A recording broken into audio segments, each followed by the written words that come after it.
I appreciate that. Today we're going to be talking about tips for securing your Worldox system. What we'll do is I'll just go through and kind of explain some concepts, different ways that you can apply or different types of security that you can apply for Worldox. And at the end, hopefully I can switch over to an actual live demonstration and walk you through a couple of the areas that we're going to talk about today. All right. So securing your Worldox system. So in this webinar, we're going to be focusing on the various concepts and methods available for securing your Worldox environment. The things that we're going to cover, understanding the different levels of security that are available to you, starting at the highest level, so as broad and as big as you can get at the cabinet level, all the way down to very granular control at an individual document level. I'm going to talk about everything kind of in between as well.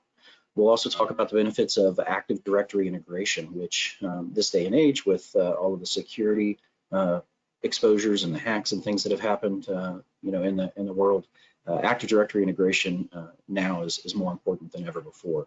We'll talk a little bit about what Active Directory integration does for you, how it benefits you as a firm in managing your security, as well as maintaining it, long term.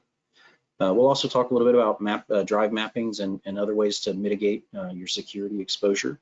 There's no real way to fully eliminate the security risks. That's just the nature of the business. If you're going to be communicating via email and uploading documents and sharing things, you're going to have some levels of exposure. The idea is to try to mitigate that and do your due diligence to make sure that you are doing everything you can to prevent any intrusions. And then lastly, we'll talk a little bit about applying security and using Worldox security groups and how to manage security and feature security across groups of users as well as for individual users. So the different levels of security in Worldox. Worldox provides administrators the ability to secure their system at different levels, and the different levels we'll talk about are down here below.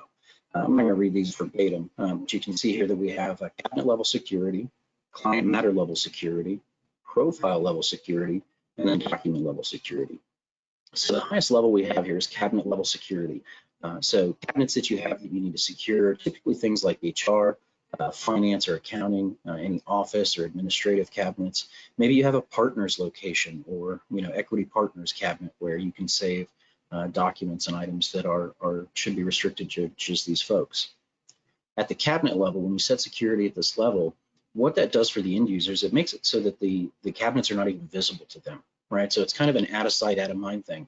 If somebody doesn't need access to HR, why even let them see that it exists and lock them out? So what cabinet level security will do is it'll allow us to make it so that users who are not supposed to see a particular cabinet like HR, they don't even see that it exists. It doesn't show up in any of their searches. It's not in any of their areas to browse. So it's kind of an out of sight, out of mind, which I think is a great way to do security for really restrictive areas like finance, accounting, and HR. You also have the ability at the cabinet level to go in and not only block users from accessing the cabinet or seeing that it exists, but you can also make them read only. So if you do have an area that you want to give staff the ability to go in and look at, you can make their cabinet level access read only. So you have different kind of levels of security that you can do there, but the highest level you have is cabinet level security. Right? That's as big and as broad as it can get. It blocks everybody from an entire cabinet. The next level of security down below that I have listed as client matter level security. It's just generalizations. Most people or most firms will set up in a client matter. If you are doing PI work, personal injury work, maybe you're just matter based, where every client that comes to you gets a brand new matter every time. So in that situation, it'd be client security only. But this client matter level security, what it allows you to do is it allows you to let users see the entire cabinet. So let's just take clients as an example. I can give users access to all of our clients, but maybe I've hired an attorney or an attorney has come to us that has a conflict with one of our ongoing matters, or there's some other type of conflict internally that we need to lock somebody out of a particular client or a particular matter. What the client matter level security will do is it allow us to go in and see all of the other clients and all of the other files that are there, but we can restrict users at the client level and make it so that any new matters that get created under this client will basically inherit the security that we've set at the client level. So we can set security at the client level and have it apply to all matters underneath it. That's a good idea to do that if you know ongoing that this user or these users should never have access to any matters set up for a particular client, you can set your security at the client level, and then any matters that are created afterwards will automatically inherit that security. I highly recommend doing that from a managerial standpoint, change logs and keeping track of security. It's much easier to set that root level security at the client, knowing that when just a regular user or somebody in the administrative team creates a brand new matter, you don't have to have somebody that is worried about going in and securing that matter before people start saving documents to it. If you set that client level security, which I'll try to show you in a demonstration at the end here, it makes it so that any new matters created are going to automatically inherit that security.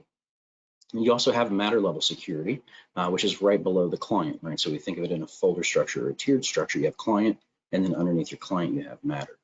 Well, maybe you only have a restriction for a particular matter. Maybe it's a high profile client or a very sensitive matter, so aside from all of the other matters that you may have open for them. You can go in and you can lock down entire matters as well. So again, your end users can access all of the other matters for a particular client, except for the one that you secure. So we can get very, very granular here, right? We have the cabinet level, and then we can go down to the client level, and then we can go down to the matter level if we need to.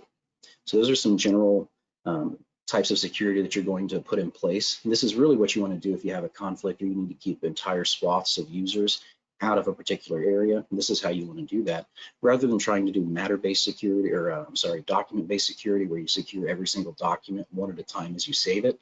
It's just not tenable. It just isn't. Another level of security that I'll be honest, most people aren't aware of, at least people that I've, administrators that I've worked with, and that's the profile level security. With profile level security, you can actually go into Worldox and you can secure things like document types. I can go in and lock down a document type. I think the example I use here is medical records. And I can restrict the medical records document type to just the, let's say, attorney that is handling that type of work. Maybe we have some nurses on staff or something like that. And we can lock it down to just a few people. And what that'll in turn do is it'll make it so that people can assign, documents to medical records. They can save them anywhere in the system. It doesn't matter what client they save it to, what matter they save it to. It doesn't matter what cabinet they save it to, right? As long as I secure that doc type medical records, users will be able to go into a matter and see all of the documents that are in there, except for the ones that are tagged as medical records. Only the folks that should have that, like a nurse that's on staff or some of our attorneys, when they go into that same matter, they're going to see all of the documents plus the medical record documents. So profile level security is it's kind of cool. It's definitely something you can go in and restrict, especially with certain sensitive document types and things like that. It's a good way for you to go in and secure things at that level. And then lastly, we have document level security. This is, I would say, the most granular or the bottom level of security that you can apply. So this is something that every individual user has the ability to do, as long as you've given them the rights to do that.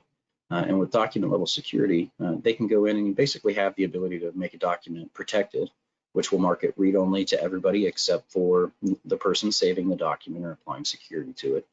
You can also mark a document as protected, as hidden, so that only you can see that particular document in a given matter. So individual users, again, have the ability to go in and mark documents as protected, or they can mark them as hidden so that other users can't see them. There is a third level of document security that users can apply. They have the ability to go in and restrict the document to particular users. They can also restrict the type of access that particular users get on a particular document. They can give people view rights. They can give people the ability to edit and secure their documents. And we'll go in and look at that document level security. You also have the ability with document level security as an administrator to create these security, I want to say groups, but it's like a security classification or security profile. One example that I have is setting up a default partner level security. And so as the general end user goes in to save a document, when they go to apply security to it, and I'll show you how to do that in Worldox here in a minute, when they go to do that, if we have a security profile already created, like partners, or one for human resources, or one for management, there's going to be a selection besides protected and hidden that your users can choose. And they can mark a document with, let's say, partners security on it.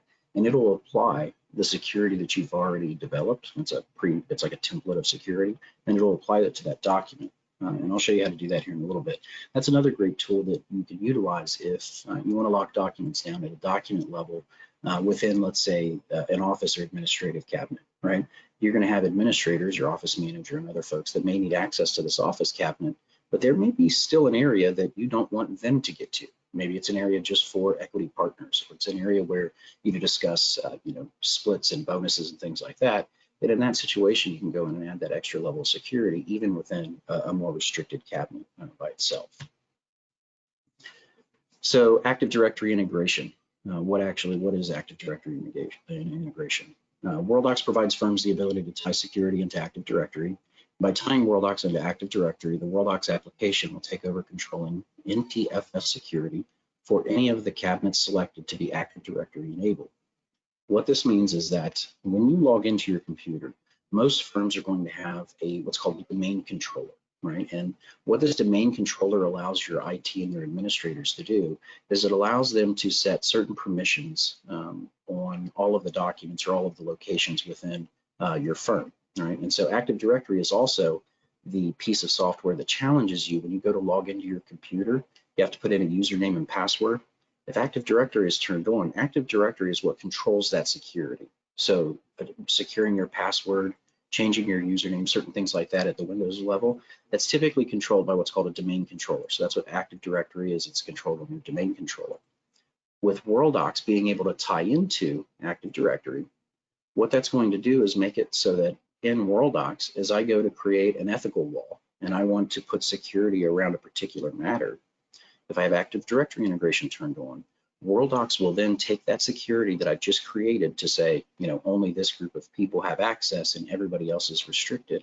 It will take that security and not only apply it inside the Worldox software itself, but it will actually go to the back end to the file server, and it will apply that same security at the folder level. Okay, so that if users are trying to circumvent Worldox, so I'm just going to go to Windows Explorer, and I'm going to use the W drive, and I'm going to go navigate through my documents, and I'm going to access my documents on the back end outside of Worldox to try and circumvent security. It prevents that from happening. So some folks are not aware of this Active Directory integration, and they're also not aware that just because you create an ethical wall or you apply security within the Worldox program itself, that does not automatically translate to having that security on the back end on the file server. While we can restrict users from accessing that location in Worldox, unless IT is going to the file server and manually adding that same security to match what's in Worldox, you're not going to have security on that folder. So users essentially can just go around the Worldox system and they can access sensitive areas that they shouldn't have access to. If you don't have Active Directory integration turned on, managing the security is very difficult. And it, again, is one of those things that becomes untenable the longer you go and the more matters you get and the more time that passes as more security is added. If you don't have Active Directory integration turned on, you essentially, either the administrator or the IT team has to manage two different levels of security. They have to manage security in Worldox, and then they have to manage security in NTFS or on the file server itself. And they can get out of sync very quickly if IT is not keeping track of change logs, if there's not some hard and fast rule in place that security is done a particular way. So tying into Active Directory is something we at Affinity always recommend users do and firms do. That way you have just one location to turn security on in Worldox, and that will take care of not only securing Worldox from users from accessing documents in Worldox, but it'll also prevent your users from accessing those documents on the backend file server and kind of cheating the system. And so that's called Active Directory integration. Definitely important. Mitigating your security risks. So I talked about that in my introduction, mitigating your security risks. There's really no way to eliminate all of your risks unless you were to take a computer and air gap it so that it's not on the internet and it's behind lock and key and only one person can get into it. In that case, you may be able to kind of eliminate security risks. But in this day and age, the best you can hope for really is to mitigate your security exposure. One of the ways that we like to recommend mitigating that security exposure for firms, on top of having Active Directory integration turned on, is the removal of map drives.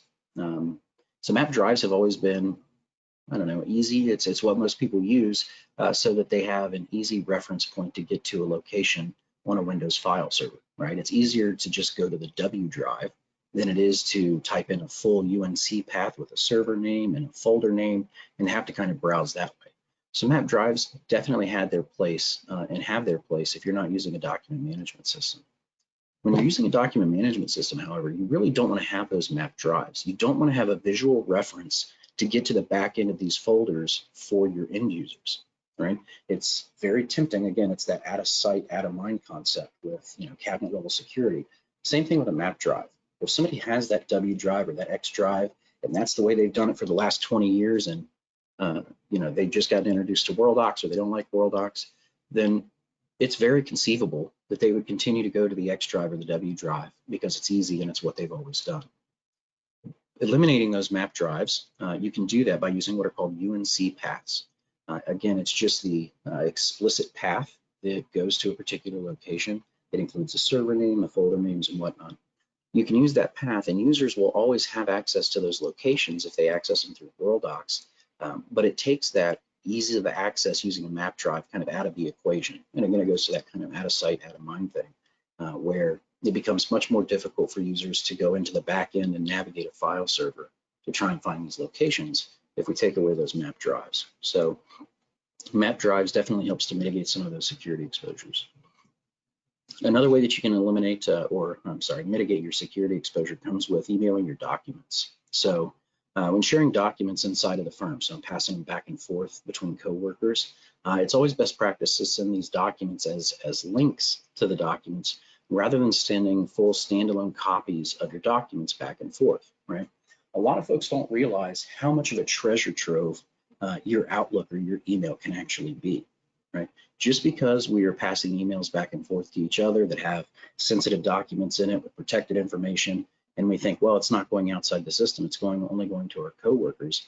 Those emails don't just magically disappear because we stop opening them, right? Those documents don't disappear just because we don't go back to that email.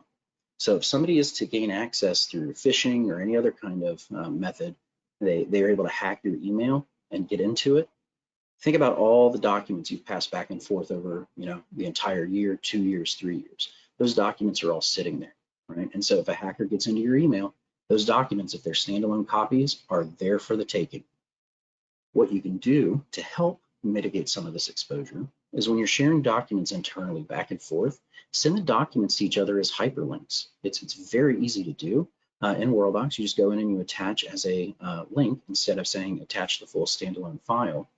And what that'll do is make it so that your coworkers, they can click on the link as long as they're in the office and they have Worldox running. It's going to behave just like if they had a standalone copy of the document. They click on the link, it's going to open the document. It's no more onerous for people to do that internally than it is to get a standalone document. It just isn't. And it helps to mitigate that exposure because now, if you're using these links and somebody hacks your email outside of the office or they get access to your phone or something outside of the network, if they go to click on that link, it's not going to do anything. They would have to be inside your network, authenticated on your Active Directory or your domain controller.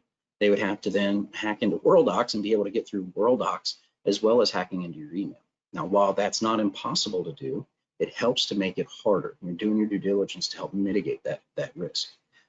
Sending links has some other benefits as well, such as cutting down on the file size or the space size that your Exchange server requires. It also helps sending these links just as an added bonus. It's not just security, but adding these links also helps from a collaboration standpoint. If I email a link to that document to 2 or 3 people, rather than sending them all standalone copies of the document that all 3 could be working on, without the others knowing, and then everybody tries to save back and they end up saving over top of each other's work. Rather than doing that, you can send all 3 people a hyperlink to the same document so that they can't step on each other. The first person to open it gets to make changes, and then after that, they'll be notified that, hey, this person has this document open. You can have a read-only copy until they're done with it. So that's one of the ways that you can help mitigate your security risks, just some simple things that you can do, working with IT and a vendor to remove your map drives, and then making sure you're emailing links to your documents rather than standalone copies of your documents. User groups in Worldox security, as you're going in to set these cabinet level security or client matter level security, if you have a group of individuals like the accounting team, the human resources team, the management team, where any security that you're going to place on a particular location, it's going to require all 5 or 10 people that are part of the management team. What you want to do is go in and create a security group called management, like you can see here over in my screenshot there, third from the bottom, management. And you can add all 10 people to that management group. And then as you're applying security at the client level, cabinet level, matter level, you can just apply that one security group management, and it will contain all 10 of those users, which it's much more clean to do that rather than trying to go in and add all 10 users to every single location that you need to secure to just those users. So if you're going to be securing an area with more than 2 people in it, and it's going to be something you're doing often, it's going to work, you're going to secure other areas with it, absolutely go in and create a security group. It's going to help from a management standpoint. It's also going to help from a cleanup standpoint, and that as you have people that come in, new hires or people leave, rather than tracking down all of the ethical walls and all of the little locations that you've granted this one person access to, if you have them as part of a single group like management and the first person leaves the firm, you can simply remove them from the management group. So one location, you remove them from the management group, and that can remove them from the 20 or 30 or 40 ethical walls that management group has been given access to. So it helps to manage your users, to manage security by using these security groups, and it's something you should absolutely take advantage of when setting up security in Worldox. You also have feature level security. What feature level security allows administrators to do is they can control what type of actions or features users have access to in Worldox. Again, this is something that not all administrators are aware of that they can control, but you can go in and control who has the ability to copy documents, who has the ability to delete documents, who has the ability to email or send documents down to their local machine or copy them to their a thumb drive or external drive. You have the ability to restrict that as an administrator using feature security. With feature security, you can also take advantage of the user groups that we just discussed. And so that, let's say that management group, they all need to have the ability to add, edit, and delete the tables, and they also need the ability to delete files. We can give that group those specific rights so that they inherit those, and we can do it much more cleanly than trying to add all 10 users to any of these specific features that you have. I think feature security is something that all administrators should be aware of. It's something you should absolutely get into WD admin group security and take a look at so that you understand the types of control that you have over your documents. One of the things that I will typically tell administrators is, and it's not ever a fun subject to talk about, but if somebody's leaving the firm, whether on their own fruition or not, what you can do is you can go in and create a user group, let's say called departing employee or 2 weeks notice or something like that. And you can restrict what anybody in that group is allowed to do. So maybe we want to restrict the ability for people to go in and mass, delete documents. We want to restrict this person's ability to go in and edit or add or delete any of our clients and matters from our tables.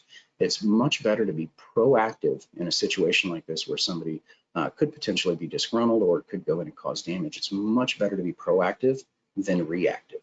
I promise you it's much easier to prevent than to clean up afterwards. So feature level security, just another level of security or another feature of security in Worldox that you should absolutely take a look at and take advantage of.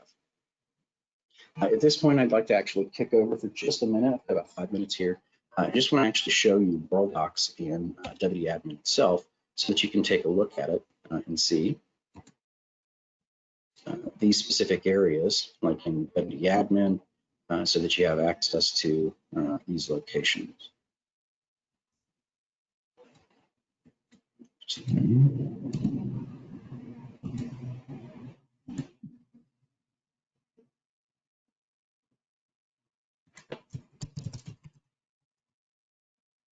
All right, so what I'm going to do is log into our demonstration index machine so that you can see WD admin. So the location that you want to go to when it comes to security is you want to go into WD admin. So you should have on your index for WD admin icon. And when you launch into WD admin, the place that you're going to go to is here, group security. When you click on group security, you'll see just like the screenshots that I was showing you previously. Here you have the first radio button is user groups. Here on the left, you can see all of my user groups. If I want to add or create a new group, it's right here are my control buttons for the user groups, where I can go in and I can create new user groups. You also have a users tab where you can go in and select individual users. And over here in the middle, you can choose to see which features they are explicitly allowed, which features are explicitly blocked. You can also see any cabinets that are explicitly allowed or any cabinets that are explicitly blocked or marked as read-only. So here for this user, you can see I've restricted their access to the library. They cannot get into that location. All right, so that's user security. This is where feature security is. Feature security is where you can go in and take a look at all of the different features that you can control within Worldox. The ability to copy sent messages or delete messages, copying duplicates, all of that stuff. You can restrict all of that here in the feature section. Cabinets is where we go in and we secure our cabinets. So here I can see all of my cabinets, and on the right I can see who I've restricted it to. In this case, I've restricted a particular user group from having access to this particular client or this particular cabinet. Ethical walls, this is where we go in and we set our client or matter-based security. As you can see here, I have my different cabinets, and then underneath our different cabinets, we have the security that has been set up for those. And so if I go to, let's say, clients as an example, you'll see that I have a matter or a client number and then a matter number. And over here on the right, I can see that I've restricted it to everyone except for our Affinity partners. And so this is where you can go in and you can set certain security. You also have the ability to stop at the client level. So like this client here, 005, if I was to look at this wall, I could come to the matter and put an asterisk in here. And what that would do is set so that any new matters created under client 005 automatically inherit this security that I have in place right here. And that way I don't have to create 50 ethical walls because I have 50 matters for a client. If I know that all 50 matters need to be secured, I'm going to create that security at the client level, do an asterisk for all matters, and I'm going to have one entry that secures 50 different matters rather than having 50 different entries for every individual matter. And then lastly, we have our paths and folders. This is where you can go in and actually restrict the ability or grant the ability to access locations that are outside of Worldox. So these map drives, for example, you would be able to go into Worldox and under My Computer, which is one of the tabs that we have here, this is where your users can see their external drives or their map drives. And we have the ability to go in and say, you know what, we're going to restrict the ability to see the E drive within Worldox so that users can't copy documents out of the system. Users can't go to a thumb drive and upload or grab malicious documents or malicious software. You can restrict their ability to go in and access any of these network locations. Again, just another level of security that you definitely want to be aware of. Last real quick piece I want to show you is the security at the document level. So if we go into here you can see I have documents. Up in my function bar, you can see I have a yellow padlock. If I click on that, this is where I can go in and see the different levels of security that I have available at the document level. So again, we have protected, which is read-only to everyone except for the person marking it protected. Hidden means it's invisible to everyone except for the person saving it. We then have custom rights, where this is where we can go in and we can specify the type of or how much rights a particular user has. And then here's that partners template, security template that I talked about, where as an administrator, I can create a bunch of these security templates for the document level. And then my users, when they want to go apply security, can just double click on partners. And there, just that quick, I've just secured that so that only the partners have access to it. Right? So however you want to set those security templates up, you can definitely take advantage of those. I think it's definitely an underutilized area of Worldox. All right, that being said, that is what I wanted to go over to you. At this point, I'll turn it back over to Karen. Great, thank you, Bryce. Security is so important. Thanks so much for sharing all of this with us. Great job. And thanks to all of you for attending. If you were intrigued by Bryce's presentation this afternoon and want to learn more about security and Worldox, or have any other document management questions, I encourage you to take advantage of our free 30-minute DMS consultation. This is your chance to speak with one of the DMS experts at Affinity and get those important questions answered. Just reply to the follow-up email I'm about to send, and I'll do the rest. We have more DMS-focused sessions coming soon. Coming up in August, we'll be debunking myths about cloud software and looking at workspaces in NetDocs. You can find information about all of our upcoming DMS sessions by jumping on to affinityconsulting.com/webinars. And please do share your feedback with us on the survey that follows. I hope you'll join us again soon. Stay safe and healthy, everyone.